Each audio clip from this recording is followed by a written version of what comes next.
What would you do if the person you trusted most in the world betrayed everything you'd built together? If someone you loved used your dreams as a cover for their crimes? Stay with me through this story, you won't believe how deep this rabbit hole goes. And if you're ready for a tale that'll keep you on the edge of your seat, hit that like button because this is just the beginning. I'm Cassie Whitaker, and I need to tell you something that still keeps me awake at night. 10 years ago, my husband Garrett and I turned our drafty Vermont barn into something extraordinary. Cedar Creek Designs started with nothing but sawdust dreams and a shared vision of handcrafted furniture that would grace America's finest homes. While Garrett charmed investors and schmozzed clients with his golden boy smile, I was the creative force behind every piece. Every curve of our signature dining tables, every grain pattern in our custom cabinets. They all came from my hands, my vision, my sleepless nights perfecting designs that would eventually grace magazine covers. We built Cedar Creek together, brick by brick, design by design. By year 8, we were pulling in $200 million annually. Garrett loved telling reporters how we were partners in business and life, always reaching for my hand during interviews, crediting our success to perfect teamwork. I believed him. I believed in us. But here's what I want you to think about. How well do you really know the people closest to you? Because empires built on trust can crumble faster than you'd think. And sometimes, the people you die for are the ones sharpening the knives. That should have been my first warning when Heather Blake walked into our lives. Cass, I need a favor. Garrett's voice carried that tone I'd learned to recognize, the one that meant he'd already made a decision and was just informing me about it. We were reviewing quarterly projections in his corner office when he dropped the bomb. Heather needs work. She's been struggling since the divorce, and Vincent from the board actually recommended we bring in someone with her art background. He thinks we need fresh perspective on market positioning. Heather Blake, Garrett's younger sister. 32 years old, with more failed ventures behind her than successful ones. Art gallery that folded within a year. Interior design business that never got off the ground. Now she needed rescuing again. What kind of position were you thinking? I asked, trying to keep my voice neutral. Consultant. Nothing major. She has an eye for trends, and her art background could help with our marketing campaigns. I wanted to argue. Cedar Creek's marketing was thriving under our current team. But Garrett's family had always been a sensitive subject. His parents had invested their retirement savings in our startup, and family loyalty ran deep in the Whitaker bloodline. Temporary? I asked. Of course, he promised, squeezing my shoulder. Just until she gets back on her feet. I should have known better than to trust that timeline. Heather arrived on a Tuesday morning in March, all flowing scarves and confident strides. She had Garrett's same piercing blue eyes, but where his charm felt warm, hers carried an edge I couldn't quite place. Cassie, she exclaimed, enveloping me in a hug that smelled like expensive perfume. I'm so excited to finally contribute to this incredible company you and Garrett have built. The first week went smoothly enough. Heather observed meetings, asked thoughtful questions, and complimented my latest furniture line with what seemed like genuine enthusiasm. She was knowledgeable about color trends and had strong opinions about social media strategy. But subtle changes began almost immediately. Design meetings that used to include just Garrett and me suddenly required Heather's input. Client presentations I'd been handling solo for years now needed her fresh perspective. When I questioned the shifts, Garrett would smile and remind me that 2 heads are better than 1. By the end of March, Heather had her own office, the one next to Garrett's that used to house our head of operations. Where's Thompson working now? I asked Garrett one evening as we drove home. Oh, we restructured. He's in the East Wing now. Heather needed somewhere central to collaborate with both of us. Central. The word stuck in my mind like a splinter. 6 months later, the company newsletter announced Heather Blake's promotion to creative director.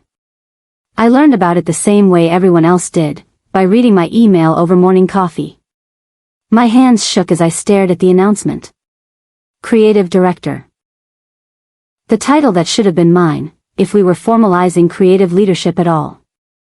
I stormed into Garrett's office, newsletter printout clutched in my fist. What the hell is this? Cass, calm down. It's just a title. Nothing changes in terms of your role. Nothing changes? She's creative director of the company I've been designing for since day one. Garrett's jaw tightened, a warning sign I'd learned to recognize. Heather's been doing incredible work. The board suggested we give her more authority to implement her ideas. The board? When did we start making decisions without discussing them first? We discuss everything that needs discussing, he said, turning back to his computer screen. This was an operational decision. You handle design, she handles creative direction. It's complementary. But it wasn't complementary. It was replacement. Over the following weeks, I watched my team start taking direction from Heather instead of me. Designs I'd spent months developing were revised under her supervision. My signature style was slowly being edited out of my own company. The final straw came when I found my nameplate missing from my office door. October 15th. I'll never forget that date. I was reviewing fabric samples for our spring collection when Garrett walked into my office with Tom Fletcher, the company's attorney. Both men wore expressions I'd never seen before, formal, distant, almost apologetic. Cassie, we need to talk, Garrett said, closing the door behind them. Tom Fletcher placed a document on my desk. Even upside down, I could see the letterhead, letter of resignation, Cassie Whitaker. What is this? I whispered. Cass, Garrett's voice was soft, almost gentle. This isn't working anymore. You've been distracted lately. Pushing back on every change, undermining Heather's authority. The board feels it's time for you to step away. I stared at the resignation letter. Dated 3 days ago, with a signature that looked like mine but wasn't. I didn't write this. You've been talking about wanting more time with Noah, Tom Fletcher interjected. This gives you that opportunity. The severance package is generous. I never said I wanted to resign. My voice was rising.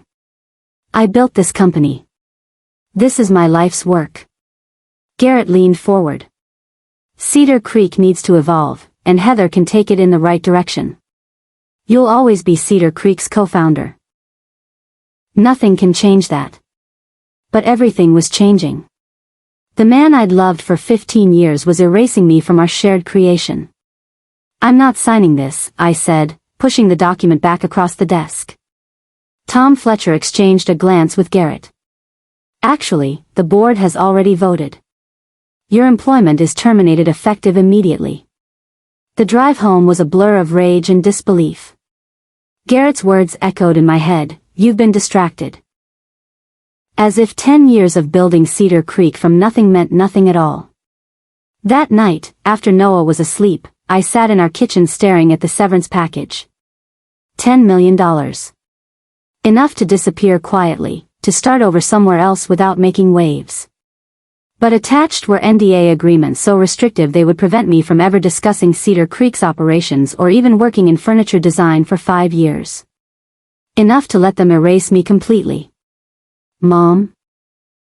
Noah appeared in the doorway, rubbing his sleepy eyes. At 12, he was already tall like his father, but he had my stubborn streak. Hey, buddy. What are you doing up? You look sad. Is everything okay with Dad? I pulled him into a hug, breathing in his familiar scent of shampoo and childhood. How could I explain that his father had just destroyed everything I'd worked for? That the company he'd grown up visiting, where he'd spent countless afternoons drawing at my drafting table, was no longer mine? Everything's going to be fine, I told him, and for the first time since leaving Cedar Creek, I meant it. The next morning, I called every employment attorney in Burlington. Most were booked solid, but Victoria Lane agreed to see me that afternoon. Mrs. Whitaker, she said after reviewing my story, do you have copies of any company documents? Contracts, financial records, emails? Some. Why? Victoria leaned back in her chair. Because forced resignations without cause are tricky. But if there's more to this story, if they needed you gone for reasons beyond company direction, we might be able to fight this. Victoria Lane was nothing like the corporate attorneys I was used to dealing with. She was sharp, direct, and had the kind of intensity that made me believe she genuinely cared about winning my case. "I'm going to be honest with you, Cassie," she said during our second meeting. "Employment law is complicated, especially when you're dealing with a married couple's business. But there are some red flags in your termination that worry me." She spread documents across her conference table, copies of my employment contract, the mysterious resignation letter, and email chains I'd printed before losing access to my company accounts. "This resignation letter is problematic. The signature analysis alone could give us grounds to challenge the termination. But I think there's something bigger here." "What do you mean?" "Companies don't usually push out co-founders this aggressively unless they're trying to hide something. I want to dig into Cedar Creek's financial records." We spent the next 3 weeks building our case. Victoria filed for discovery, demanding access to company financial statements, board meeting minutes, and email communications between Garrett and Heather. Cedar Creek's lawyers fought every request, which only made Victoria more suspicious. "They're stonewalling," she told me over coffee one morning. "Professional corporate attorneys don't fight this hard unless their clients have something to hide." The breakthrough came when Victoria's forensic accountant spotted irregularities in Cedar Creek's quarterly reports. Numbers that didn't add up. Vendor payments to companies that didn't seem to exist. "Cassie," Victoria said, her voice tight with excitement, "I think we need to look deeper into your husband's business practices." The financial records made my head spin. Pages of numbers, transaction codes, vendor invoices. All the paperwork that kept Cedar Creek running while I focused on design. I'd always trusted Garrett to handle the money side of our business. Maybe that was my first mistake. "Look at this," Victoria's forensic accountant, Janet Pierce, pointed to a series of entries from the past 18 months. "These vendor payments are substantial, almost $2 million, but I can't find any corresponding inventory or services." I leaned closer, studying the invoices. The company names meant nothing to me: Northwood Acquisitions, Pine Valley Consulting, Mountain Ridge Services. "I've never heard of any of these companies," I told them. Janet's expression was grim. "That's because they don't exist." "Well, they exist on paper, but they're shell companies. No employees, no physical addresses, no legitimate business operations." "What does that mean?" "It means someone at Cedar Creek has been paying money to fake companies. Money that disappears into offshore accounts." Victoria was already on her phone, dialing a number from memory. "I think we need to involve someone with more expertise in financial crimes." The room felt like it was spinning. Cedar Creek, my company, my life's work, was being used for something illegal. And Garrett, the man I'd shared a bed with for 15 years, was either complicit or completely incompetent. Neither option made sense with the husband I thought I knew. But then I remembered something that made my blood run cold. All these suspicious transactions had Heather Blake's signature as approving authority. That evening, I sat across from Garrett at our kitchen table, the same place where we'd planned Cedar Creek's launch a decade ago. He was scrolling through his phone, probably reading emails about quarterly projections or new client acquisitions. "Garrett, we need to talk about the company finances." He looked up, and for just a moment, I saw something flicker across his face. Fear? Guilt? It was gone too quickly to be sure. "What about them?" "These vendor payments to companies I've never heard of. Northwood Acquisitions, Pine Valley Consulting. Janet Pierce can't find any record of legitimate services from these companies." Garrett's jaw tightened. "Janet Pierce? Who the hell is Janet Pierce?" "My forensic accountant. The one looking into Cedar Creek's books for my lawsuit." "Jesus, Cassie." He slammed his phone down on the table. "You hired a forensic accountant? Do you have any idea how this looks to our clients? To the board? How it looks?" Garrett, there are millions of dollars going to companies that don't exist. It's creative accounting, he said, but his voice lacked its usual confidence. Tax optimization. Every major company does it. Tax optimization doesn't involve shell companies and offshore accounts. Something shifted in Garrett's expression. The warm husband I'd known for 15 years disappeared, replaced by someone harder, more calculating. Drop the lawsuit, Cassie. His voice was ice cold now. Take the severance and move on. This is bigger than you understand, and you don't want to find out how much bigger. Are you threatening me? I'm protecting you. From consequences you can't imagine. He leaned closer, his voice dropping to a whisper. Some business relationships require discretion.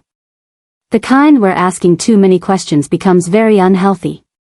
But Garrett was already walking away, leaving me alone with questions that were multiplying faster than I could process them.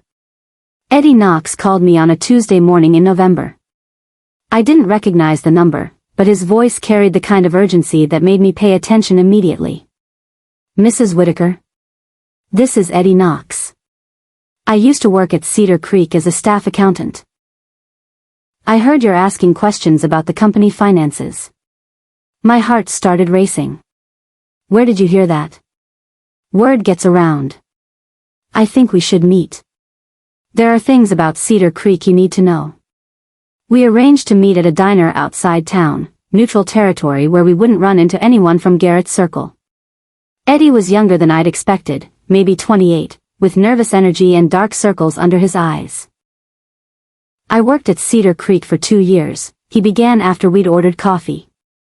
I was the one who processed most of the vendor payments, including the ones you're probably asking about. Northwood Acquisitions? Pine Valley? He nodded grimly. Among others. When I started asking questions about where the money was actually going, Mr. Whitaker told me it was above my pay grade. When I kept asking, I got fired. When was this? 4 months ago. Right around the time MS. Blake became creative director. Eddie reached into his backpack and pulled out a thumb drive. I kept copies of everything. Transaction records, email chains, bank routing information. I probably should have gone to the authorities myself, but what? But your husband has connections.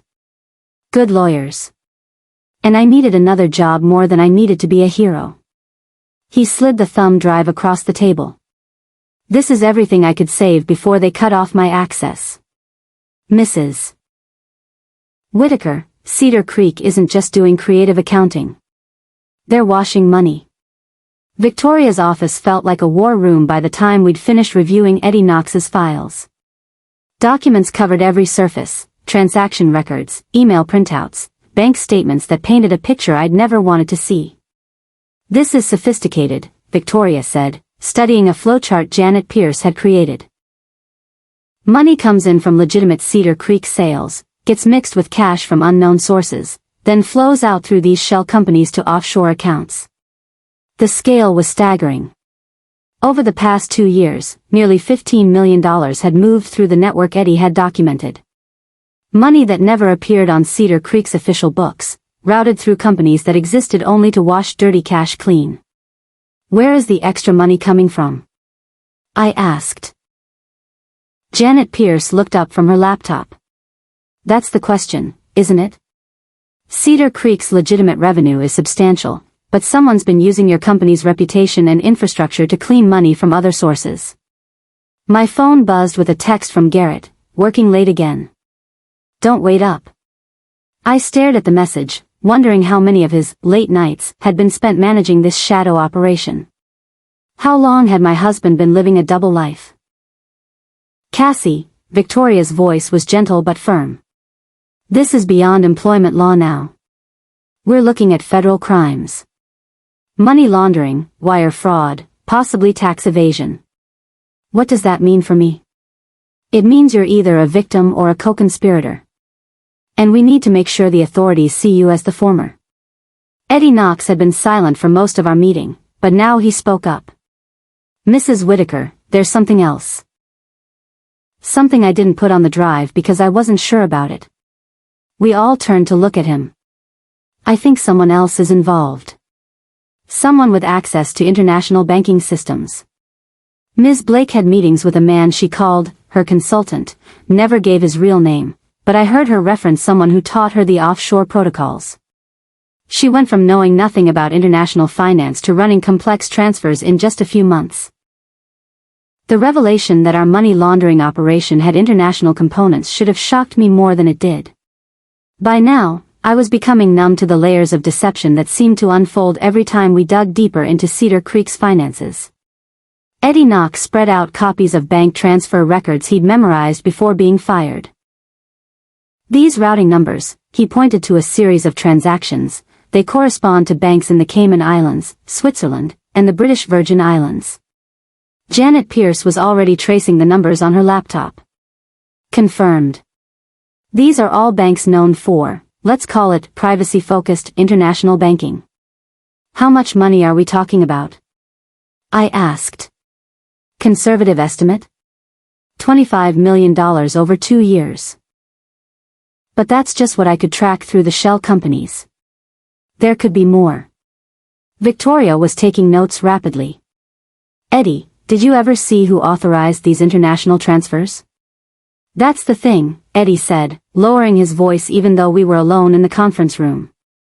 The authorization codes were above my clearance level, but I saw Ms. Blake's signature on most of the transfer requests. Heather. My sister-in-law, who 6 months ago couldn't balance her personal checking account, was apparently sophisticated enough to run an international money laundering operation. Unless someone was teaching her. There's something else, Eddie continued. About 3 weeks before I got fired, I overheard Mr. Whitaker on a phone call. He was speaking to someone about the Blake situation and how they needed to accelerate the timeline. What timeline? I don't know. But the next week, you were out of the company, and Ms. Blake had full authority over financial approvals. The pieces were clicking together in a way that made me sick. Garrett hadn't fired me because I was distracted or undermining Heather's authority. He'd fired me because I was getting too close to discovering what they were really doing with Cedar Creek. Victoria insisted we take everything to the authorities. Cassie, this is way beyond what we can handle through civil litigation. We're talking about federal crimes that cross international borders. The FBI's white-collar crime division operated out of a sterile office building in Burlington that looked more like an insurance company than a federal law enforcement agency. Special Agent Carmen Fields was younger than I'd expected, with sharp eyes and the kind of focused intensity that made me believe she'd seen plenty of cases like ours. Mrs. Whitaker, she said after Victoria had presented our evidence, I appreciate you bringing this to our attention. However, I need to inform you that Cedar Creek Designs has been under federal investigation for the past 8 months. The room went silent. You've been investigating my company? We've been investigating a money laundering network that uses several legitimate businesses as fronts. Cedar Creek is one of them, but not the only one. Agent Fields opened a thick file folder. What you've discovered aligns with our ongoing investigation. Your husband and sister-in-law are part of a larger operation that we've been tracking. How larger? $50 million annually, moving through a network of businesses across New England. Cedar Creek is actually one of the smaller operations. Victoria leaned forward. What does this mean for Cassie's legal situation? Mrs. Whitaker, based on what we've seen, you appear to be an unwitting victim rather than a participant. Your termination actually supports that theory. They needed you out before you discovered what they were doing. So what happens now? Agent Fields' smile was predatory. Now we finish building our case. And your evidence might be exactly what we need to make arrests. The waiting was the hardest part. For 3 weeks after meeting with Agent Morrison, life continued with surreal normalcy. Garrett came home every evening, asked about my day, helped Noah with homework. We discussed holiday plans and Noah's basketball schedule as if our marriage wasn't built on a foundation of federal crimes. I'd become an expert at pretending. Smiling when Garrett kissed me goodbye. Asking casual questions about his workday. watching for signs that he suspected I knew the truth. Agent Fields had been clear: don't change your behavior. Don't confront him. Don't give any indication that you're cooperating with our investigation. But the strain was killing me. Victoria called on a Friday afternoon with news that made my hands shake. "Cassie, Agent Fields wants to meet with us tomorrow. She says they're ready to move." "Move how?" "Arrests. They have enough evidence to bring charges." That evening, Garrett seemed more distracted than usual. He spent most of dinner on his phone, having hushed conversations that he claimed were about a new client acquisition. When Noah asked why Dad was whispering, Garrett just smiled and said it was boring business stuff. Later, as I was getting ready for bed, I noticed Garrett's laptop open on his desk, displaying what looked like flight information. I caught a glimpse of Tuesday departure and international before he quickly closed the screen. When his phone rang moments later, I heard him speaking in hushed tones about timeline acceleration and contingency plans, but the words were too muffled to make out clearly. What I did hear clearly was, "She won't be a problem much longer." I backed away from the door, my heart pounding so loud I was sure Garrett could hear it. Agent Fields's call came at 6:47 a.m. on Monday morning. "Mrs. Whitaker, we're executing arrest warrants this morning. I need you to take Noah to school and then come directly to our office. Do not contact your husband."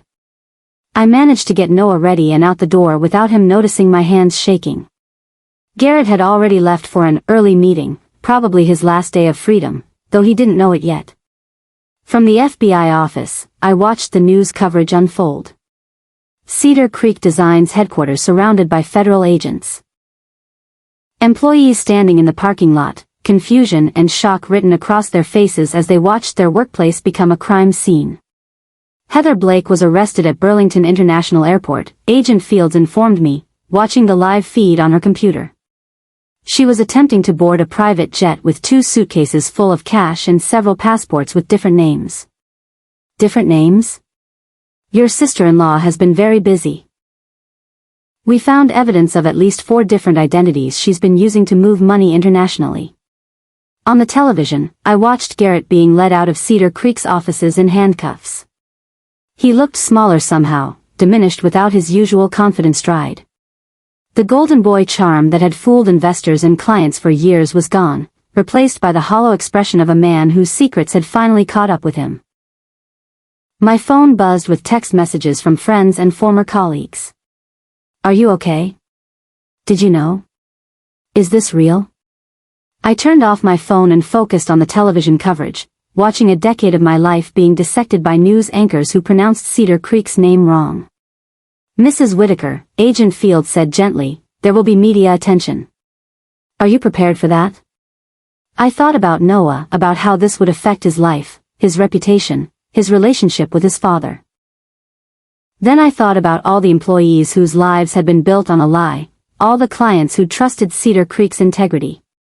"I'm prepared," I said. The federal grand jury handed down indictments 3 weeks later. Garrett faced charges of money laundering, wire fraud, conspiracy, and tax evasion. Heather's charges were even more extensive, including identity fraud and attempting to flee prosecution. I learned the full scope of their operation from the indictment documents Victoria shared with me. Cedar Creek hadn't just been laundering money, it had been the centerpiece of a network that included 2 other furniture companies, a high-end art gallery, and a luxury car dealership. The prosecution estimates the total operation moved over $75 million in illegal funds, Victoria explained. Garrett and Heather were essentially running a boutique money laundering service for high-end criminals. The irony wasn't lost on me. While I'd been designing furniture that represented craftsmanship and integrity, my husband had been using my reputation to clean dirty money for drug dealers and tax evaders. "What about Cedar Creek?"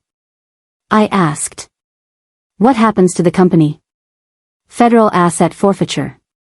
They'll liquidate everything to compensate victims and fund the prosecution. My life's work would be sold off piece by piece, reduced to line items in a federal auction catalog." But that wasn't what hurt the most. The worst part came when Noah asked me, 3 days after his father's arrest, "Mom, did Dad really steal money?" How do you explain to a 12-year-old that his father isn't just a criminal, but a criminal who used his mother's dreams as cover for his crimes? "Your father made very bad choices," I told him, holding him while he cried. "But that doesn't change how much he loves you. Are we going to be okay?" I looked around our house, Garrett's house, really, bought with money that might have come from drug deals or tax fraud. Everything we owned was tainted now. "We're going to be better than okay," I promised him. "We're going to build something clean." The story exploded across business news within hours of the indictments being unsealed. Vermont furniture empire built on money laundering. CEO's wife exposes husband's criminal network.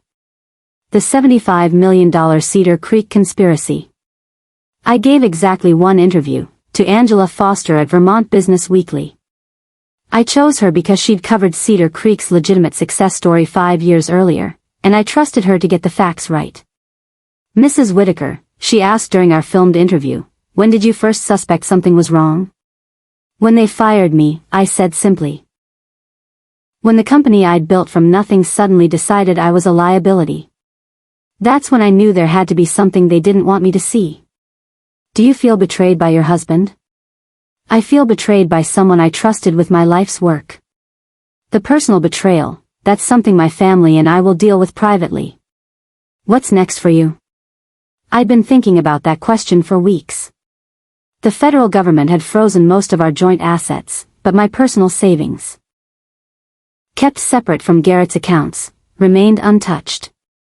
It wasn't much, but it was clean money. "I'm starting over," I told Angela. "I'm going to build something new. Something honest." The interview aired on a Friday evening. By Monday morning, I had 47 emails from former Cedar Creek employees asking if my new company would be hiring. Tuesday brought messages from 3 clients who wanted to commission pieces, saying they trusted my integrity even if they couldn't trust Cedar Creek's. These were clients I'd worked with for years. They knew my craftsmanship and wanted to support my fresh start. Wednesday, I got a call from the landlord of a workshop space in Montpelier. "Mrs. Whitaker, I saw your interview. I have a space that might interest you. Former furniture maker went out of business, honest bankruptcy, nothing criminal. The equipment is still there." By the end of the week, I had 12 custom orders and a waiting list that would fund my first 6 months of operation. I drove out to look at the space that afternoon. It was smaller than Cedar Creek's facility but bright and clean, with windows that looked out on actual trees instead of parking lots. Standing in that empty workshop, I could envision it all: workbenches, design tables, the sound of craftsmanship instead of conspiracy.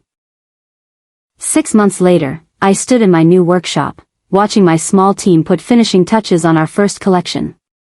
8 pieces total: dining tables, chairs, and a sideboard that represented everything I'd learned about honest craftsmanship.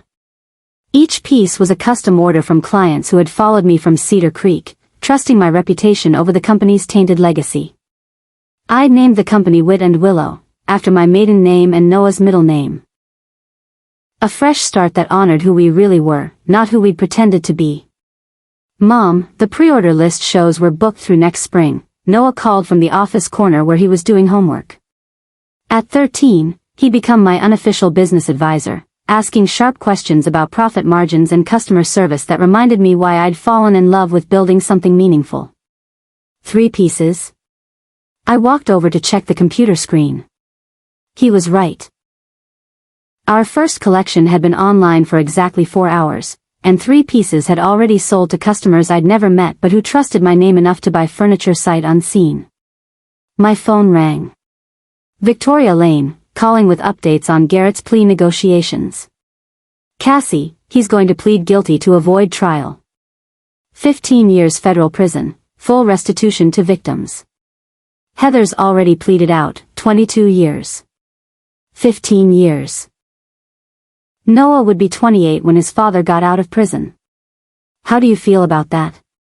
Victoria asked. I looked around my workshop, at the honest work being done by people who believed in building something real.